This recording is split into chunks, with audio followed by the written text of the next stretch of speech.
at the 2011 elections, I didn't vote for Goodluck Jonathan. And I definitely didn't vote for Buhari either. I wasn't sure, but I wasn't sure I wanted to vote for Mr. President, but I knew I wasn't going to vote for Buhari, simply because of the, shall I say, the military antecedents and some other things that happened during his regime. And sometime after his election, he called in a forum to engage with young people. And there are about 200-300 people that were called to just sit down and have lunch with him. And he spoke at length about, and they randomly selected people, and I happened to be one of those people who was asked to speak about certain issues. So we talked about electricity, we talked about employment, we talked about agriculture, a couple of issues that had to do with empowering and issues that were relating to youth, you know. And I remember that one of the discussions that we had was things like, how could you have leaders that were not from, we had a much older leadership. So I remember that we were asked to come and address Mr. President about certain things.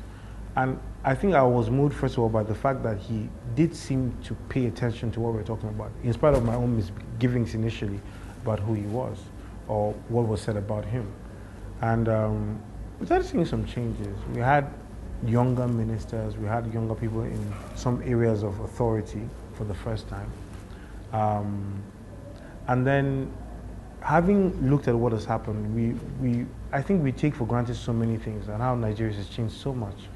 I have applied for jobs and for things online, and I've gotten them not based on who I know, but based on the merit of it.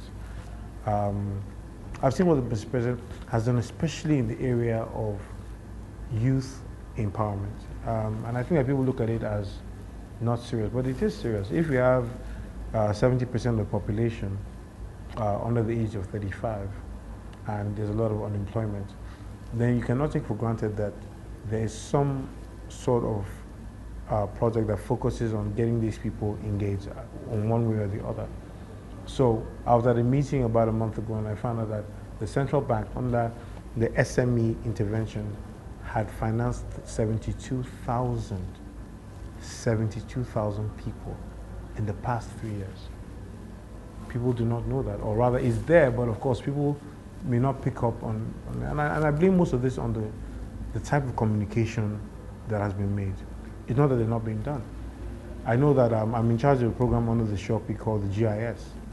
GIS is currently employing 21,000 plus people, and they are spread almost equally across the geopolitical zones, depending on the peculiarities of the region. Now, some people initially said, oh, what's the difference between being an intern and the NYSC? And I said that for me, my first job, I did my NYSC, and then my first job was as an intern in a law firm.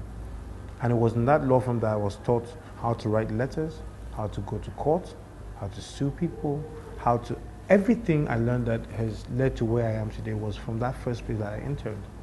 And they liked my work so much that they kept me on. In fact, in other countries, internship is almost a criteria for you to get either placed in a permanent job, and etc. So you boast about your internship. This government is the first to do a program of this scale, not just in Nigeria, but probably in most of sub-Saharan Africa as well. And so there are a lot of innovations. There are programs that have to do with vocational training, giving people certifications so that we have artisans, we have mechanics, we have proper engineers who can fix cars, electrical engineers, ICT. So I know that because I'm part of that. I've seen it. There are testimonies of people who have benefited from that. Now, I'm not saying that there aren't things that are wrong. I'm simply saying that when I think about where we were before and where we are going and where we are now, the future looks much brighter than it ever was. And that is only because there is a level of support that is now available to creative industry. So when you think about the Project Act Fund, for example, 3 billion naira was given out in the past 2 years for film people to go and develop their skills, to learn for production benefits, and also for distribution. It's never been done in Nigeria before.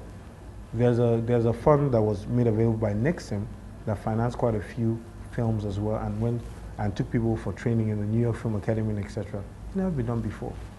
The president actually, for the past 2 or 3 years, has dinner with the creative industry every year. Now, whether you like it or not, when the bank sees that the government is serious about the sector, they now begin to pay attention. So now banks actually approach us and say, "Oh, Chocolate City, do you want a facility? Do you want this? Do you want that? Can we give you a mortgage so you can own your own office now?" This never happened before. So I think that it's important to look at the things that have been game changing in the sense that it's giving opportunity for people who literally are living their lives and earning from being good at typing something online or drawing a graphic image. And I'm not saying that directly, Mr. President. I'm saying that the environment is there for those things to thrive.